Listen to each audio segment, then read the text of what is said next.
अभी वरमाला के लिए खड़े हो जाएं।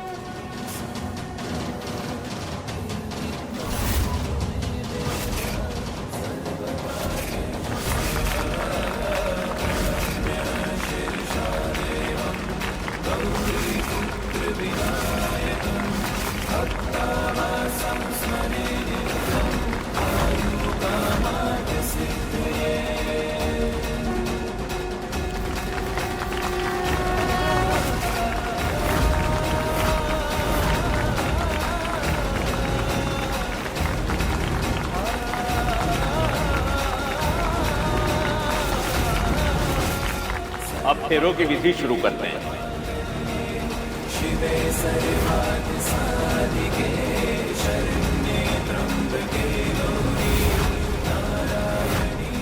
माय लल्ला को कुछ भी हुआ ना तो उसकी जिम्मेदार सिर्फ और सिर्फ तू होगी। तुम्हें अपने भाई को जीवन दान देने का एक मौका मिला है। अब अगर ये ठुकराओगी तो जिंदगी भरी पछताओगी, और अगर हाँ कहोगी तो हम ऑपरेशन की तैयारियां तुरंत शुरू करवा देंगे।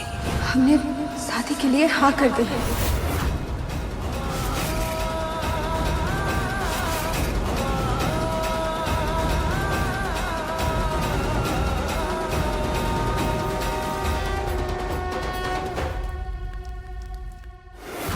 एक नंबर।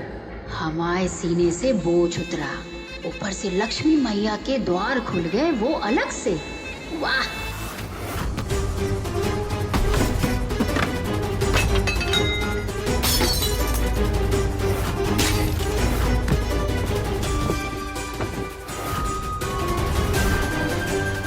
मम्मी जी, मम्मी जी, मम्मी जी, ये क्या हो गया है आपको?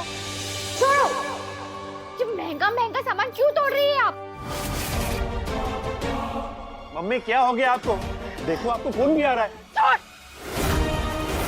हमारी इतनी सारी कोशिशों के बाद भी ये लड़की बच कैसे गई?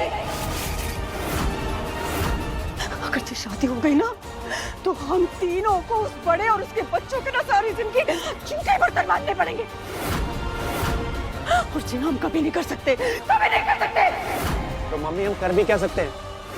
ये शादी तो नहीं रोक सकते ना? नहीं, ये तो नहीं होगा।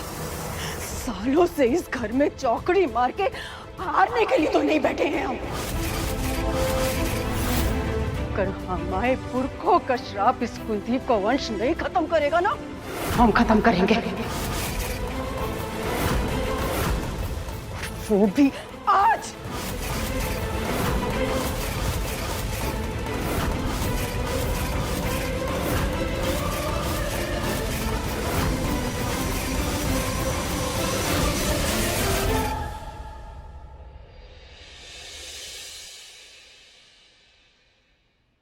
अखंड सौभाग्यवती भव।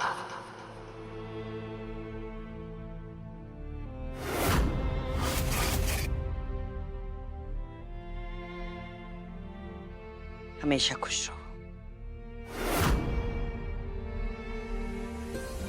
हमारे परिवार की परंपरा अनुसार विवाह के तुरंत बाद नव विवाहित जोड़ा कुलदेवी के दर्शन के लिए जाता है। ठीक है नागेंद्र जी? जी। वीरेंद्र जी। दर्शन के लिए जाने से पहले गौरी को अपने पीहर ले जाना। वहां विदाई की जो भी रस्म बाकी है वो पूरी करने के बाद कुलदेवी के दर्शन के लिए जाना। जी दादी। जाओ, तैयार हो जाओ। गौरी, बाकी की रस्में करें। उषा, सरोज, आओ बेटा।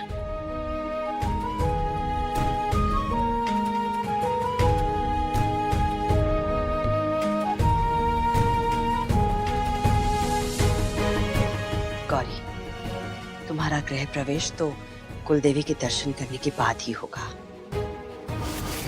पर अभी इस हल्दी वाली थाल में अपने हाथ डुबोकर हल्दी वाली छाप इस घर के दरवाजे पर लगा दो।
नौकर भी ना 1000 बार बोले हमारे कमरे की खिड़की खुली ना छोड़े।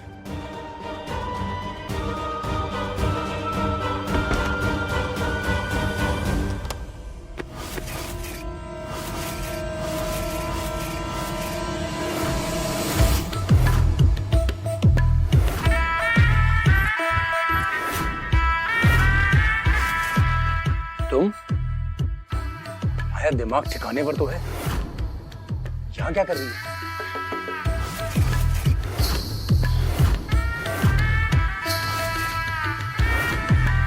इस हवेली के अंदर आने वाले और आपके दिल तक जाने वाले सारे रास्तों को पहचानते हैं हम। अब हमसे क्या डरना? अपने पति के कमरे में तो हम कभी भी आ सकते हैं, है ना?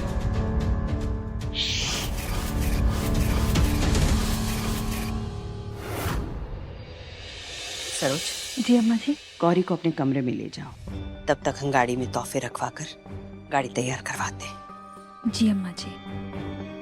गौरी, जा बेटा।